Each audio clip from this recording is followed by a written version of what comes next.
वालेकुम everyone and welcome to my channel health care.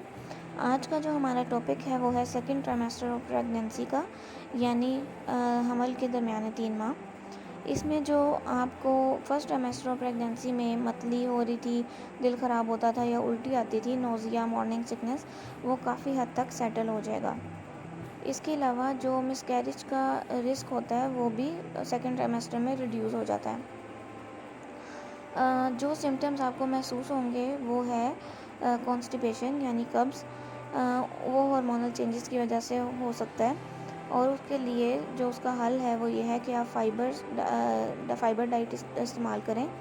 आप पानी ज़्यादा पिएं, इसके अलावा फलों का इस्तेमाल करें और सब्जियों का इस्तेमाल ज़्यादा करें, उससे कॉन्स्टिपेशन नहीं होगी। कुछ लोगों को क्योंकि वज़न बढ़ रहा होता है तो उसकी वजह से बैक में दर्द हो सकती है, बैक एक शुरू हो सकती है।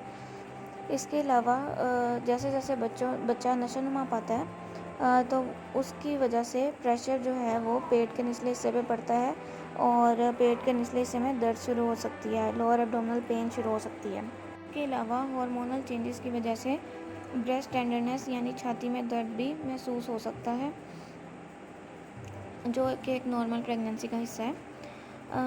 अक्सर ख़वातीन में ये होता है कि जैसे जैसे यूट्रस का साइज़ बढ़ता है, यानी बच्चे के नशोनुमा पाने की वजह से बच्चे का साइज़ इंक्रीज़ होता है तो यूट्रस भी फैलती है, और वो उसके फैलाव की वजह से यूट्रस का प्रेशर ब्लैडर के ऊपर पड़ता है, यानी मसाने के ऊपर, और मसाने के ऊपर प्रेशर पड़ने की वजह से बार बार पेशाब आता है और एक्सेसिव यूरिनेशन होती है। लेकिन अगर आपको यूरिन ज़्यादा भी आ रहा है तो पानी का इस्तेमाल कम ना करें, पानी आपने ज़्यादा ही पीना है। इसके अलावा ऐसा होता है कुछ लोगों में कि एसिडिटी फ़ील होती है, उसकी वजह भी प्रेशर के पड़ने की वजह से ही है ये भी, क्योंकि बच्चे का प्रेशर जब मैदे पे पड़ता है तो बार बार हाजमा ठीक तरह से नहीं होता और आपको जो है एसिडिटी फ़ील होती है। लेकिन उसका उसका हल ये है कि आप दिन में 3 बार खाने की बजाय दिन में आप 6 बार खाएं, लेकिन आप बहुत कम कम मिक़दार में खाएं। ज़्यादा मील्स लें और कम मिक़दार में लें। इसके अलावा आप ऑयली चीज़ें और मिर्च मसाले वाली चीज़ें बंद कर दें। और कुछ लोगों में ऐसा होता है कि प्रेशर पड़ने की वजह से जब जो है वेन्स के ऊपर प्रेशर पड़ता है, पखाने की नाली की जो वेन्स होती हैं उसके ऊपर प्रेशर पड़ता है, तो उसकी वजह से हेमोरॉइड्स का मसला भी कुछ लोगों में हो जाता है। और उसकी वजह से जो है वो कुछ लोगों में खून पड़ सकता है, पखाने की नाली के ज़रिए खून पड़ता है, तो उसके लिए भी आपने परेशान नहीं होना। आप घर में जो उसका तरीका हल है वो ये है कि आप नीम गर्म पानी में कुछ देर के लिए बैठें, 10 मिनट के लिए दिन में 1-2 बार, उससे कुछ बेहतर हो जाएगा और कॉन्स्टिपेशन आपने नहीं होने देनी। उससे ये मसला कुछ हद तक बेहतर हो जाएगा। लेकिन अगर आपको बहुत ज़्यादा मसला होता है बवासीर का, तो आपने डॉक्टर से रब्ता करना है। कुछ लोगों में ये होता है कि क्रैम्प्स होते हैं, यानी मसल्स जो हैं वो टांगों में खलियाँ पड़ जाती हैं और दर्द शुरू हो जाती है, तो उसका हल ये है कि आप रात के वक्त अपनी टांगों पे स्ट्रेचिंग एक्सरसाइज कर सकते हैं, उससे बेहतर हो सकता है। इसके अलावा मसाज करवाने से भी ये चीज़ बेहतर हो जाती है। जो सेकंड ट्राइमेस्टर है उसमें आप अपने बच्चे का जेंडर भी पता करवा सकते हैं।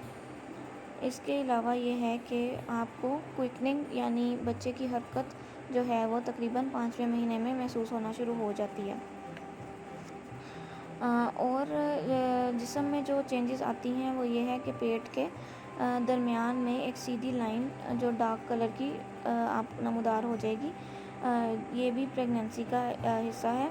इसके अलावा जो हैं वो ब्राउन स्पॉट्स आपके कुछ लोगों के फेस में पिगमेंटेशन शुरू हो जाती है, और पेट के ऊपर भी स्ट्रेच मार्क्स, क्योंकि जैसे जैसे स्ट्रेचिंग होती है और वज़न बढ़ता है, पेट का साइज़ बढ़ जाता है, यूट्रस का साइज़ बढ़ जाता है, तो जो इलास्टिक टिश्यूज़ हैं वो थोड़े फटना शुरू हो जाते हैं, जिसकी वजह से पेट के ऊपर स्ट्रेच मार्क्स पड़ जाते हैं। तो उसके लिए यही है कि आप मॉइस्चराइज़ उसको कर लें, लेकिन उसका कोई परमानेंट हल नहीं है। बहुत लोग कहते हैं कि क्रीम्स ये लगा लें वो लगा लें, लेकिन जो है वो ये with time Aahista Aahista reduce हो जाते हैं, मगर बिल्कुल जो हैं वो ख़त्म नहीं होते।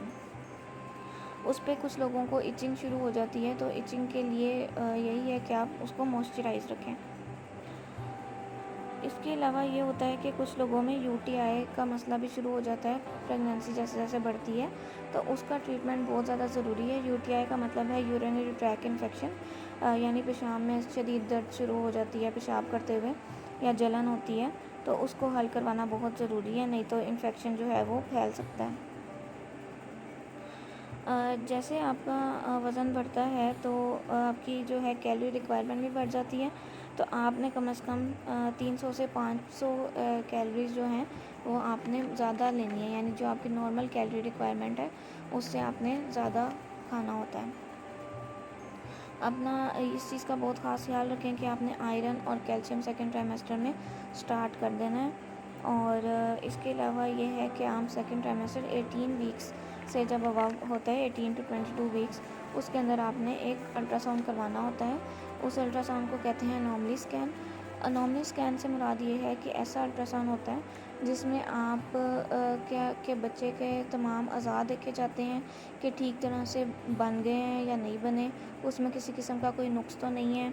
दिल की धड़कन देखी जाती है, ब्लड सप्लाई जो यूट्रस को पहुंच रही है वो देखा जाता है। इसके अलावा ओवल को देखा जाता है। ओवल जो है वो ऐसी चीज़ है कि जो ब्लड फ्लो जिसके अंदर जो है वो खुराक जो है उसके थ्रू बच्चे तक पहुंचती है। तो ये सब चीज़ें जो हैं वो देखी जाती हैं अल्ट्रासाउंड करवा के। और अनोमली स्कैन जो होता है वो एक बड़ा अल्ट्रासाउंड होता है, उसमें बच्चे के सारी ग्रोथ के पैरामीटर्स देखे जाते हैं और सारे अज़ा देखे जाते हैं कि वो ठीक तरह से बन गए हैं या नहीं बन गए।